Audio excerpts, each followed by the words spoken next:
advances to the Final Four.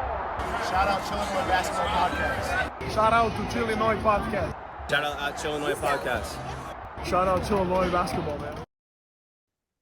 8 in a row. That is the win streak for the Illini at the current moment. Get the job done once again against the Maryland. Well, not once again.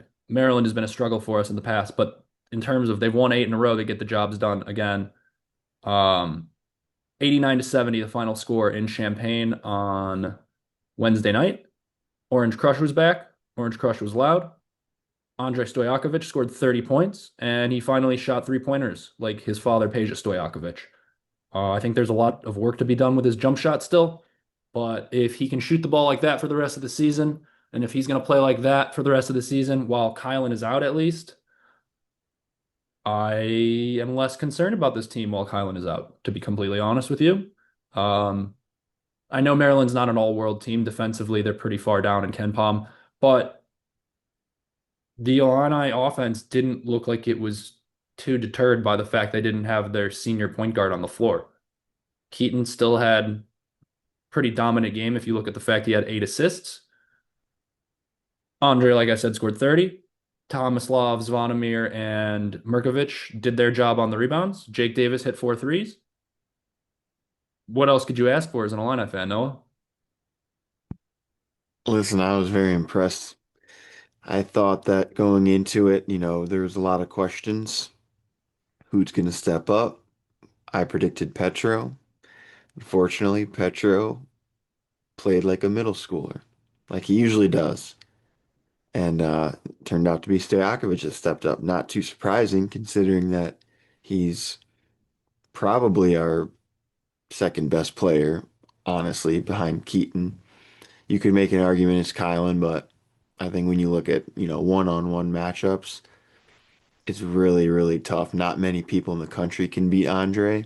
He's quick, he's big, and he showed his size in the matchups. I was really, really impressed. And I will say that, Kylan, when he does come back, I don't know. Maybe we keep Jake Davis. Maybe we just say to Kylan, sit this one out. Sit on the bench for this one. We'll bring you in, maybe behind Petro, but we're going to let Jake Davis do his thing. No, but it was a really good performance. I can't really complain about much other than the fact that Petro only played like 4 minutes. I didn't really love Big Z's performance either, but considering you had 2 really bad performances from them and no Kylan, and you still were pretty much leading the game by 30 points the entire time, that's pretty impressive. So overall, I give this like a 9 out of 10 in terms of my confidence in the team post Kylan. It kind of reminds me of the TSJ season. I said that last episode, but this game especially, because if you remember that season, we played that first game back and we looked really, really good. So hopefully we can keep this continuing into the Purdue game. I'm not sure if we will be able to, because Purdue is a top 5 team in the country, but I do have a lot of confidence in this team, a lot of faith. And overall, I think, what is his name? Diggy Coit, whatever his name is, he did not impress me. So he was supposed to be their guys, put 40 up on us, and didn't happen. Andre shut him down.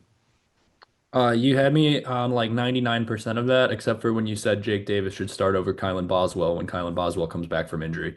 But there is a point to be made there. I know you were Don't sleep on the Dave. Don't sleep on him. Hey, I love Jake Davis just as much as the next guy. And I'm not going to argue that he should be starting. That would just be a little bit too far of a stretch for my beliefs. But I will say, when Jake Davis is hitting 3-pointers at the clip he's hitting them at right now, I think in the last 2 games or 3 games, he's shooting 50%, which is incredible. He's everything we thought Luke Goody would be. When Jake Davis is shooting the ball like he is, he makes this offense, he creates opportunities for this offense in terms of in terms of Keaton Wagler, in terms of Andrei Stojakovic, that just makes them getting to the rim. It makes their ability to get to the rim so much easier. Because when you have to fully extend on a guy like Jake Davis on a corner 3, you can't collapse the defense. You can't help defense with with Keaton driving the lane. You can't help on Andre. And those are two of the best guys in the Big Ten Conference at getting downhill and getting to the lane and getting to the rim and finishing. So Jake Davis, I will say, especially in this game and when he's hitting his three-pointers, he just makes the offense look unstoppable sometimes. I do think Kylan is more important for his defense, but Jake Davis held his own once again. Now, I liked the point you made about how Diggy Coit didn't get a whole lot going, and I'd like to just touch on that because I think Andre did phenomenally. His defense, and I know Brad in the earlier part of the season talked a lot about how, we believe Andre can score 17, 18, 19 points a game. We've seen him do it at Cal, we've seen him do it at Stanford. But if Andre is going to be an NBA player, Brad's talked about how Andre needs to be a better defender and a better rebounder. He's even gone as far as to say things like, once Andre locks in on the defensive end, he's going to find how much easier it comes for him on the offensive end. I'm not a coach, so that quote to me didn't like exactly translate right away because I was like, well, if you defend really well, I guess you get steals, and if you rebound really well, you have the opportunity to run the ball down the floor at your own pace, but it doesn't necessarily mean you get an automatic 2 points. So it translates in some ways. Nonetheless, all around, Andre looks really good. There was also a note last night. I'm not sure if you saw his mother was in attendance for the first time. Peja has been to a few games this year, but I think I would Why is she not prefer. coming to any games? Like, Well, I don't know. I would does like her to be she at every game now. We does need she jelly not live rolls, in the man. United States or something like that? I don't know. I think they live in California, if I'm not mistaken, because their daughter goes to Cal or Fullerton or Not something for listen, volleyball. that's not an excuse. Listen to Mick Cronin. He complained about it. I mean, he beats Purdue. And the first thing he's yapping about is like, oh, the Big Ten scheduled a road trip. We had to go to the Midwest. It's like, yeah, dude, you're in the Big Ten conference. Got to play in the Midwest. You just beat Purdue. Be happy. Mick Cronin, he's so miserable all the time. Yeah, no, it is funny that I mean I just looked it up. Aleka Camilla, that's Paige's wife. That's Andre's mom. She's traveling from We California. didn't have to name drop her. Well, I guess she's like pretty famous. I think she was like Damn. What does she do? I was just looking that up, but when you look her up, she's like a famous wife. I mean, she is pretty good looking, so that might be why there's so many news articles about her. Okay. But let's see Well, here. anyway, I mean, either way, his mom was in attendance and he did really well. So, can we get her at more games, please? Can we have her at Mackey Arena in West Lafayette yeah, on he was showing tomorrow out for or his Saturday? mom, You got to respect that. So, I think we need to make a petition to put Jelly Roll in the front row and Mrs. Stojakovic in the front Oh. row, and we might win every game for the rest of the season. Dude, if we get Jelly Roll back, and we might go undefeated. Yeah, I agree. I think we need an all-star and then the Balkan block too. Those three and we're good. But either way, Andre's rolling right now and he really stepped up at a time when this team needed him. Um, Now, did you see anything that particularly concerned you about Maryland? I think Illini on both offense and defense, so on both sides of the ball, I think they were especially strong. The first 8 minutes were a little bit timid. Um, I don't think like they looked lost without Kylan, but I think Maryland just played pretty well at the beginning of the game. It was like 26 to 20, or sorry, it was 27 to 26 Illini with 6:40 left in the first half. The Illini finished the first half up 29 to 40. Yeah, that was the score, 40 to 29. So they went on uh, let me do the math here. I'm bad at math, Noah. Yeah, you don't have to tell me that. 27, that it was a 13 to 3 run, or I'm sorry, I'm really butchering this, dude. They went on a 20 to 4 run to end the half, and then they were up 19 at halftime. Extended that lead in the second half, but the first 8 minutes were once again a little bit like, what are we doing here, guys? If I was impressed by anybody on Maryland, if they're going to start winning games in the Big Ten, I think they're going to need a little bit of help from Solomon Washington. He was the only guy that really impressed me for them. Diggy Coit wasn't that impressive. I think props to Andre for that, but Solomon Washington, he looks like quite the load. Did you see that spin move dunk he had over Tommy? Yeah, that dunk was crazy. I remember watching that, and I knew everybody would make fun of that online, but it's like everybody could do that to Tommy. I mean, Tommy's not out here trying to, get up in anybody's face by the rim, but it was a pretty athletic move. And Merck said, he always talks about how physical and athletic everybody is in college basketball. And I think when you come from Europe, You're not used to, you know, John Splinkly, whatever, Balkan Splinkmanich. You want to, their vertical is like about 14 inches. Yeah, no, it's They're not not very. known for their athleticism, but when you get to, the Big Ten, and even the Big Ten's not necessarily the most athletic. When I think Big Ten basketball, I think more slow, more physical, more gritty, defensive. But you're probably a little shell shocked when you come overseas and you're like, holy moly, dunk contest. I mean, could you imagine Merck? And I've never even seen Merck dunk the basketball. Every time he gets a fast break, he does some fancy Euro step layup. Like, he can't just slam it down. That's why I respect Z, because Z will slam it down. T, Well, he'll Z doesn't slam have it to down too. jump. Because I was thinking about that the other day. I'm like, who on this team can really slam it down? Because I was thinking, like, Andre. Michigan State. Who is it? Cohen Carr? Is he the one? I mean, dude, every fucking play, he just, and I'm like, who is it on Illinois? And honestly, I think the answer is Ben Hummerkaus, because he's had a Ben. couple plays where he puts it back, and it's like, oh my God, dude, it's just like super, super impressive. And he might be the most athletic player on our team. Not even kidding. Besides Oh, Blake Fagbemi, obviously. I was about to say, except Blake Fagbemi, because according to Brad Underwood, he is the most athletic player on the team. But no, I mean, the thing about this Illinois team is nobody has to be super athletic, but they're able to mesh. They're able to you know, the pieces fit.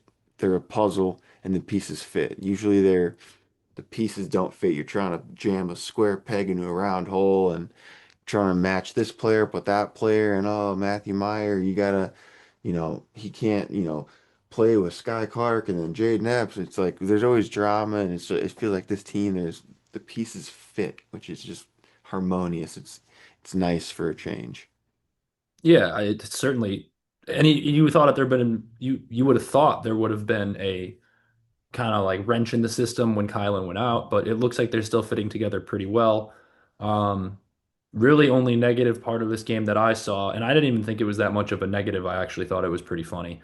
Uh, Zvonimir got two technical fouls, two flagrant one fouls, and I was unaware you could get three flagrant one fouls before you were ejected. I thought it was two.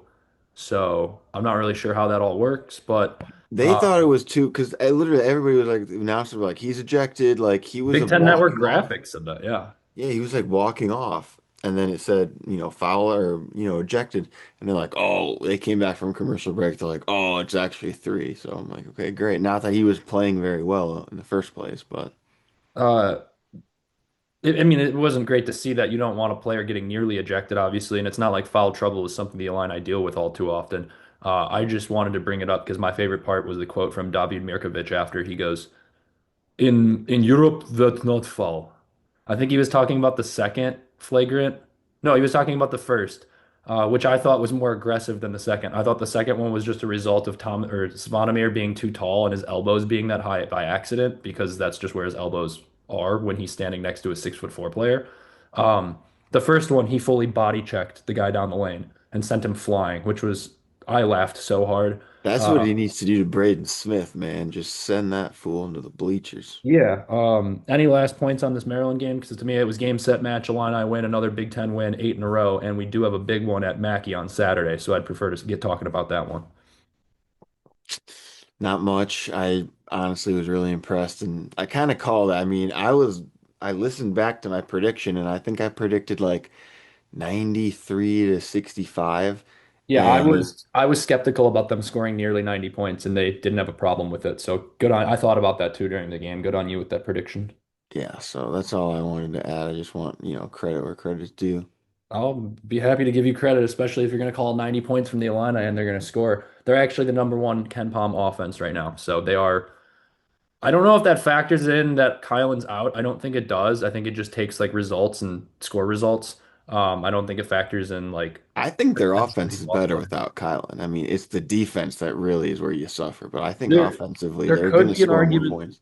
There could be an argument to be made just based on spacing on the floor, but we did lose our second leading scorer. So I mean, you're talking about Jake Davis, corner three, I mean, you're not going to get much more electric than that on offense.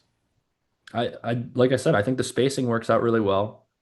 Just the overall value of Kylan's too high to just be like, we got to get Jake in there more. But anyways, we will see a lot of Jake Davis against Purdue. That is for sure because Kylan won't be back. Um, this is a tough game though. This is the first one on the calendar besides the non-conference games that we've kind of looked at and been like, well, we're gonna have a tough test here. It only got tougher with Kylan being out. Given where Purdue's at right now, if Illinois had Kylan in this game matching up against Braden Smith, I would honestly say I like our chances in this game. I would be pretty confident we win this one. Without him, it's a little bit tougher. I think this team has the talent to do it. I don't like that Purdue just lost to UCLA. It seems like whenever the Illini get a tough matchup, the team they play in that tough matchup loses a game and needs a win even worse than the Illini do. Because the Illini don't Literally need a win. We every like it. single time we play a big team, this has happened. Like right Iowa, but we weathered that storm.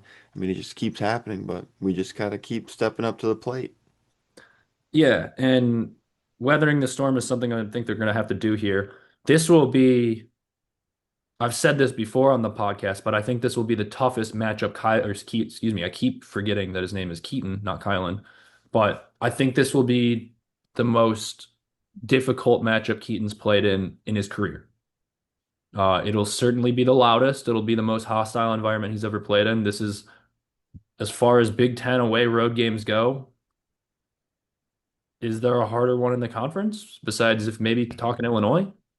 No, this is easily the hardest one. And this will be the most rowdy environment for everyone on the team. I mean, Merck, Stojakovic, I mean, what rowdy crowd was he playing in front of at Cal or Stanford? None of them. So this is going to be the wildest crowd that pretty much everyone on this team has played, except for, Kylan's not playing and Tommy, last year and Z, but in the big games that Z played in, he probably played 2 minutes, so it really didn't matter to him. So, this will be a really big game for all of them. Yeah, I'm trying to think. Last year, did the Illini play in Mackey? No, they played in Champaign and they I knew they won. played in Champaign. I wasn't sure if they played in Mackey. So The this will be last the time first they won time. in Mackey, the last time they won in Mackey was the Kofi and Io year 2020. Okay. So it's been a while since they've won, and currently none of the players on the roster, besides Ty Rogers, maybe, has ever played in Mackey Arena before. Um, That was more of a yeah, question, yes, I than mean, a statement. maybe Boswell played there at Arizona. I highly doubt it though. I mean, he Yeah, would I have. don't think. I mean, he would have played in some tough environments, but I don't. Anyways, this is if this game's in Champaign, I'd take the Illini by 7. I don't want to take the Illini in this one just because that feels like a jinx. I do like the way they're rolling right now. Um, I don't know. Let's dive into this matchup wise at least for a second here. Just off the rip, Purdue. I mean, Purdue's got one of the best all-around teams in the country. I think they're second in Ken Palm offensively. Let's see. Second in Ken Palm offensively, right behind the Illini, and they have the 19th best ranked defense. The Illini are 23rd in defense, so obviously very evenly matched teams. Um, let's go down the matchups here. It'll probably be, I guess, if you're starting the same Illinois offense as last time or last game, would you stick Andre on Braden Smith? Because otherwise, you're asking Keaton or Jake Davis to defend Braden Smith, and I think both of those guys have a tough time with that. It could just be another one of those scenarios where you kind of let Braden do whatever he wants and you guard everybody else. I think it's going to come down to the bigs. I don't think it's going to come down to Braden. I think Braden's going to have a tough time just with. I really do think Andre's a good defender, and I do think that Big Z is going to scare Purdue in the paint with his shot blocking ability. I mean, people, they joke around like, oh, people can, feast on the Ivisic brothers, sorry. But it's like, I don't know, man. Once Z blocks a couple of your shots down there, it kind of, gets in your head a little bit and psychs you out. And next thing you know, you're, kicking it out instead of driving to the basket.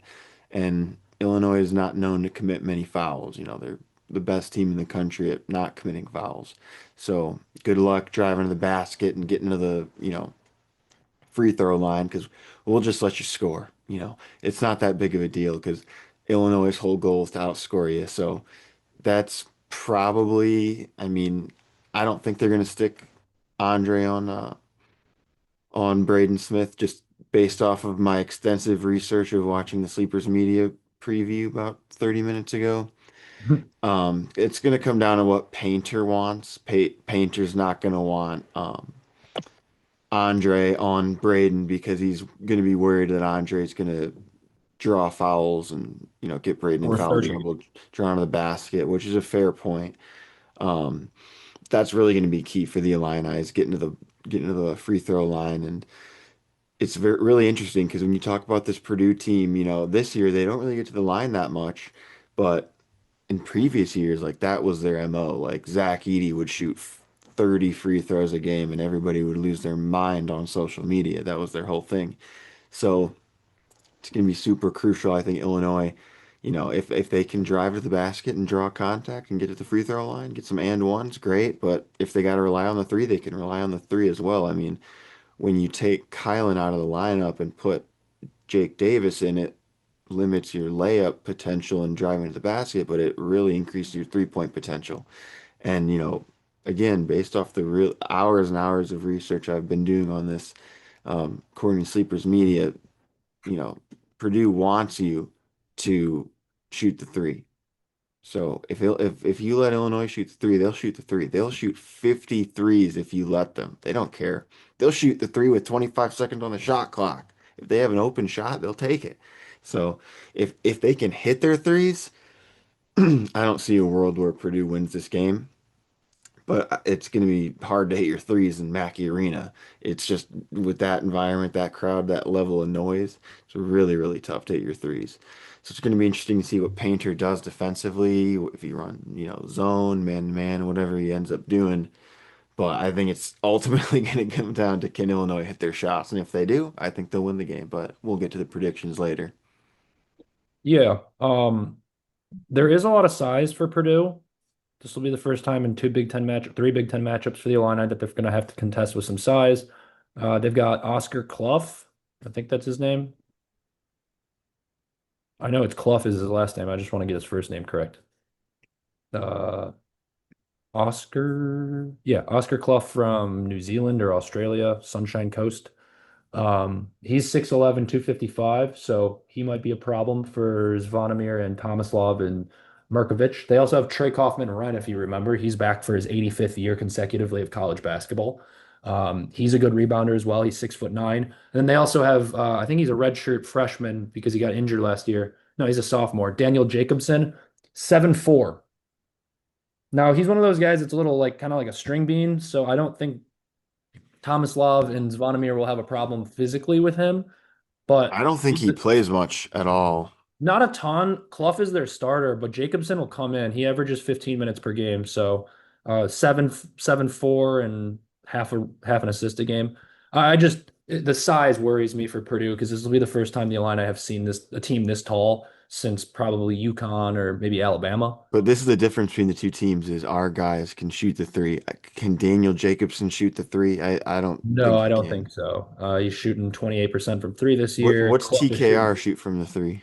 22%. Clough is shooting 0%. I'm not even sure he's attempted one this season. TKR is shooting 22% from the three. Yeah, he's had a few bad games in a row, bro. I don't know if you saw that clip of him against it was Washington, I think, or maybe let's see, they played What's the Z-man shooting from the three? like 35 or 38. Wow. It was against Iowa. Did you see TKR? He gave up that steal and then he just stopped at half court and didn't even try and play defense. He just Inve stopped. investigate. Investigate him. Well, I don't know about it was just a lack of effort, I think, If he but transfers midseason to DePaul, investigate him because we oh, know let's he's not up there. slander DePaul, man. Let's remember Chris Holtman said this program is nothing about that. That was Tony Did he make a Stumblefield's comment program. about the allegate Yeah, the he did. They scandal? asked him about it after the Marquette game. They were like, "How does this win feel about that?" Or like that, excuse me. How does this win feel with that going on? And he said something along the lines of like, "I just want to remind you guys, Not a single staff member and not a single player who was on that team is in our program currently. I thought he handled it really well, but that's He's that's like, we're that's for our winning DePaul now, so you don't podcast. have to worry about it. We're winning games now. Well, not even worry. It's just there wasn't anybody in their program anymore. It's a new program. Regardless, when we get to our DePaul podcast later, we'll talk about that one. But When DePaul plays Illinois in the first round of the tournament, we'll get to it. that would be a cool one, historic one actually. Yeah, But I'm just concerned a little bit with the size here for Purdue. The fact that it's at Purdue always gives me concerns, just because that crowd is going to be so rowdy. Um, I guess matchup wise, like just going down it, like I do like the matchups for Illinois besides Braden Smith. I don't know who's going to defend him. And I know you like Zvonimir being able to contest shots, but if Braden Smith has like any like A1 talent, like if he's just talent, if you took every talent away and just left him with his number one talent, it would be the ability to get inside and score over taller players, even guys that are like 7 foot. He's just so shifty at it. So I don't think he's too concerned about Zvonimir Ivicic, but everybody else might be. I'll give a score prediction for this one, and then I'll let you take it home for us. Let me do a little thinking right here. You come up with some numbers in the brain. It's like that scene in The Hangover when Alan's like doing all the numbers or whatever that scene is, you know? you got to Uh, visualize it in your mind's eye. yeah, let me look at this. I 2 p.m. wonder game, what team is taller. Illinois for sure. Okay. Like total size, like Illinois, because Braden Smith's like We have an a L. man, yeah, but we have a man named Petrovic and Blake Fagbemi on the team that drastically reduced that height total. Everybody else on this team is tall though.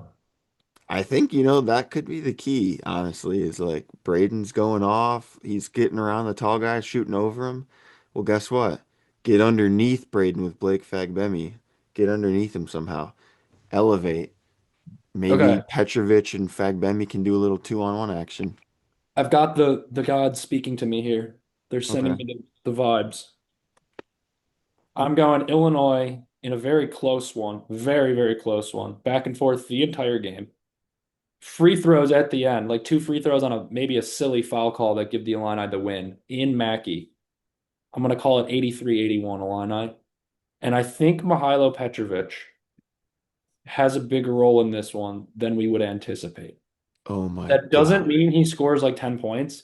I just, after the last game, I think people are like, we won't see him now. Because like if we were going to see him ever, we would see it in the last game.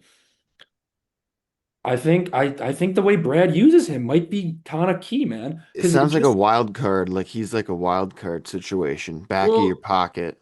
what it seems like to me is like Brad only uses him at specific times when things are just kind of getting out of hand to just confuse defenses and maybe like throw it's like having a joker in card games. And I like that about him. And I think this is the type of typically I would say I don't want to see Mihailo on the floor. Because if you've seen Mihailo on the floor, that means the Illini are probably playing terribly and Brad's really pissed off and he's taking the starters off and he's trying to prove a point. But sometimes that works out well. And I think it worked out well 2 games ago when he played pretty okay. I thought he did okay last night. He had an offensive rebound for himself, which for a guy who's 6 foot, that's kind of incredible. Um, so I'm just saying, I think he plays a little bit more than we anticipate. I think he has a bigger role than we anticipate in this game. I think he comes off the bench and in a very brief period of time, kind of sparks a 4-0, a 6-0, an 8-0 run that the Illini need to get over the hump. And then when we look back at the end of the game, we'll say, if he wasn't in it and we didn't have that 6-0 run or that 8-0 run, those two free throws that we made at the end of the game wouldn't have mattered. So that's my prediction, 83-81, Mihailo Petrovic, not the MVP, but we're going to look back and be like, No, I'm pretty sure between ooh, the two of us, one of us has one of predicted us. Mihailo Petrovic MVP every video we've made so I didn't far. say MVP. I just said I think when we look at this game, we're going to be like, wow, remember Mihailo in this one? We needed that. So he's not gonna shit the bed, is what you're saying? He might have a turnover. I wouldn't be surprised if he has two or three turnovers, but like I think he'll come in at a point in the game where it's a little chaotic because this game will be chaotic at points. It's going to be loud. It's going to be crazy. Who's I'm gonna win the sure. rebound battle, do you think? Ooh, that's tough. I would take the Illini in that too, but if Purdue does anything well, it's scout and have good scouting reports. So I guarantee you Matt Painter is going after these guys in practice about offensive rebounding. or defensive rebounding for their sake. But 83-81 is my final score prediction for the Illini on Saturday. Um, Not confident Um, about it, but I'm making that prediction anyways. so everybody's saying right now, we talked about it in the last video. Purdue's coming off a loss. How many times does Purdue lose two in a row? Especially, at Mackey, coming off of a bad shooting night. They're practicing really hard, getting ready for the Illini, watching film. So if you're a believer in Purdue, if you're a believer in the Boilermakers, then you're easily hammering that money line. Purdue -3, no problem. You're hammering that and you're sleeping good at night. I don't believe in them. I think this is the downfall of Matt Painter's career in this game. Not only do I think Purdue's going to lose, but as of about 30 minutes ago, I'm predicting a blowout loss at home against an injured Illini team, very reminiscent of the Michigan game many years ago when Iowa was hurt and Illinois comes to Michigan and blows them out at home and they were ranked and it was insane. That's exactly what's going to happen. It's going to be the downfall of Purdue's season and they're going to end up finishing like fourth or fifth in the Big Ten. They're not going to, it's not going to be terrible, but they're not going to win. This is the game. And if that comes true, I swear to you, I'm going to I'm gonna go to what city is Purdue play? Do they play in Lafayette. I'm gonna go to Lafayette with my Chillinois hat. I'm gonna run around. I'm gonna take a video camera, make a video for the channel, and I'm gonna go find what's his name? TKR. I'm gonna give him a big fat kiss. I'm gonna say, "That's for Daddy Brad." I'm gonna go to the nearest pizza parking lot. I'm gonna throw down with any Purdue fan that comes my way. Because Chillinois does not stand for the Boilermakers. Because you know why? I talked about it on the last episode. They have the most toxic fan base in college basketball. I won't stand for it anymore. They throw shade. They were hating on Terrence Shannon Jr., calling him all these names. Even after the fact, when it was completely innocent, they're still calling him all these names. And I'm done with Purdue. The Michigan slander? I'm I'm back. I'm good with Michigan. I'm bad on Purdue now. That's my arch nemesis. And did you give a score prediction? No, this is my score prediction. Illinois 87, Purdue 79, but it's not going to be even close in the second half. They're going to let Purdue come within single digits at the end, but it's not going to be close in the second Oh, half. so you're saying the Illini like are up 16 to 17 points the whole game, and then Purdue kind of maybe Yeah. backdoor covers. I thought you were talking about like the Illini are down and then they blow them out in the second Mm-mm. half or something. Okay. Mm-mm. Now just for the sake of, I was curious when you mentioned it, you were like, when was the last time Purdue lost back-to-back games? Um, Purdue basketball last lost back-to-back Big Ten games in February of 2025. So last season they dropped three straight to Michigan State, Indiana, and Iowa. Dang, With I don't remember that, man. I remember them losing to, no, that can't be true. They didn't lose to Indiana last year. Indiana was crap. Let me see here. Sometimes these Google AI stats aren't correct. That can't Gemini's be right. giving you some whack stats, dude. It must be. Let me just confirm this because I hate saying stat. I mean, it does say Michigan on We February. have been known to say stats that are completely false. We're usually like in the ballpark, I would admit, but I have looked back on some of our podcasts and been like, oh, I was off on that one a little bit. So I'm doing this for you guys here. No, last year they did lose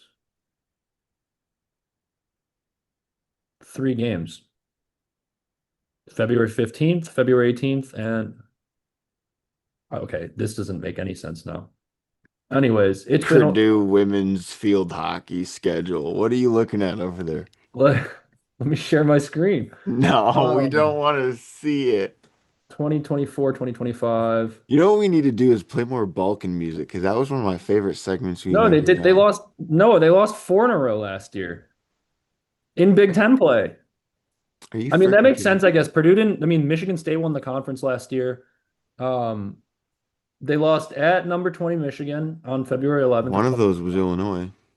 They lost to number 16 Wisconsin on the 15th of 2025 in February. Then they lost on the 18th of February to Michigan State, number 14, and then they lost at Indiana. So they lost four Big Ten games in a row, and then they played UCLA and Rutgers, beat them, and then they lost at Illinois. So they went 5-2 and 5 down the stretch of Big Ten play last year. That's terrible. That's I don't remember that for whatever reason. I thought they were better, but I should be trolling Purdue fans harder, dude. I don't even remember that. anyways, we're just making ourselves seem sillier here with like admitting we didn't remember that. But Well, you're that's predicting, how like not important their season was last year. We just don't even remember. When well, Illinois no, has a bad season, they troll us for like 2 years straight. yeah, okay. Last Their question. program is irrelevant. You fully switched from Michigan hater to Purdue hater, and I like it. I'm okay with that because I'm much more of a Purdue hater than a Michigan hater. Um, but last quick question here for you. What color jumpsuit do you think Tony Billich wears tomorrow or Saturday? Um, Orange or blue or gray? We've seen him in a blue. We know we've confirmed he has more outfits than one. I'm sure he's gotten others now. this is what I think because I also need to give my MVP. I did not predict an MVP. Tony Billich, I'm a man of statistics. I'm a man of numbers. Statistically speaking, Tony Billich always wears the orange jumpsuit. So I'm going orange. Now, MVP of the game, not Tony Billich, unfortunately. I wish. Honestly, it's going to be Big Z. It's going to be Big Z, man. After this past game, he's feeling himself. He's like, wait a minute, I can get three flagrants? I did not know. And so now he's just gonna like just be punching everybody in the face all the time until he gets to three flagrants. But no, I think that, Purdue has size, but Illinois' size is they're gonna stretch out the floor. They're gonna make the people have to collapse in, hit the Andre coming down the lane, layup. 30 points from Andre. He's going to have the most points, but I think Big Z's going to be the MVP because he's going to have like 22 points, 9 rebounds. No, that's too many. He doesn't rebound the ball that much. 6 rebounds, 5 assists, 4 blocks, 2 steals. That's my if that stat line hits. But that's gonna how it's gonna be. And Andre's gonna have the most points. I still predict that because I think he's gonna feast on whoever's guarding him. I think Keaton's gonna have a solid game, but the lights might be a little bit too bright for him. Same thing with Merkovich, or yes, Merkovich. I think the lights might be a little bit too bright for him. But Andre and Z are gonna hit.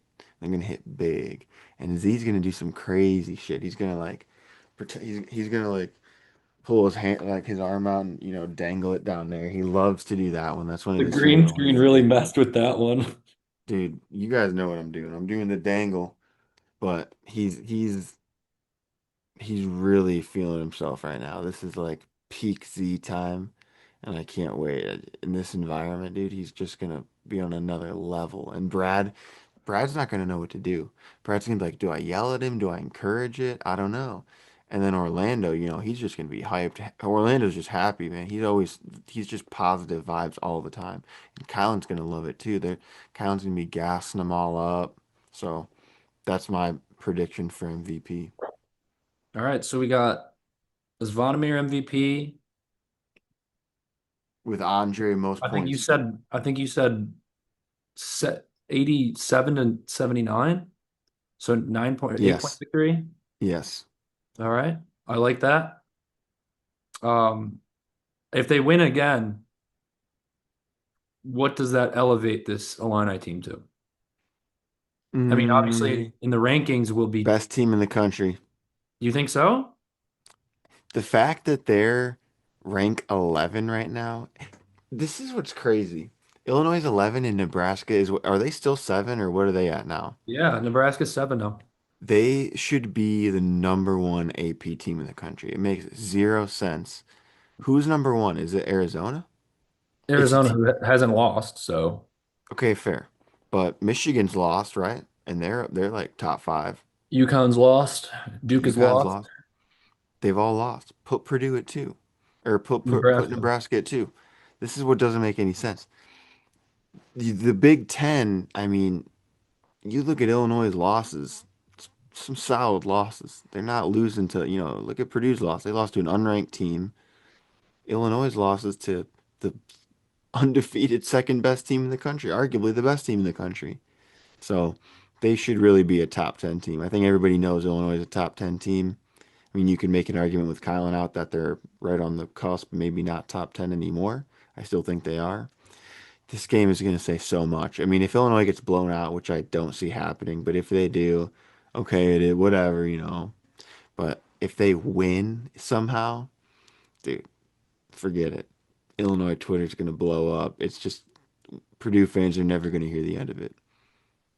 Um, yeah, no, I mean this is a test for the Illini, but these kinds of tests are what Brad likes. So it really elevates this team to a new level if they can win this game. And then they have Nebraska on the road. If they win that one, it'll only be even And better. all the pressure's on Purdue, man. Illinois got no pressure. They're on a win streak. If they lose, okay, we're due for a loss, whatever. It's at Mackey, no big deal. We don't even have Kylan, he's injured. All the pressure's on Purdue. They are coming off a loss, terrible shooting night. They're clearly the healthier team. They should win. They have the talent. So it's all on Purdue, and if they underperform, they're never going to hear the end of it. I wanted to do one last check on important details of this game before we finish this podcast off. It's uh not going to change my score prediction, but I was curious who's officiating this one, and unfortunately, we do have Jeffrey Heine's Anderson, so don't love that, but we'll see if we can battle through Purdue and Mr. Heine's himself. Once again, the line I play at 2 p.m. on Big Ten Network. Please, Big Ten Network. We keep winning games on Big Ten Network, so no, it's on Fox, but 2 p.m. at Purdue, number 4 in the country, West Lafayette, Mackey Arena. Always a fun place to play and always a great environment. One of the coolest places. I'd love to go there and watch college basketball games Yeah, I someday. wonder how many Illinois fans will be there. Probably not many. We travel well, but Purdue is tough to get a ticket at. These tickets were going like upwards of $300. So those Purdue fans are pretty crazy about their basketball team, especially when a ranked team comes to town, especially when it's a ranked Brad Underwood team, because they like to beat us and we like to beat them. Some would say they might be our rival, but we'll have that conversation another time, depending on how this game goes. ILL, Noah.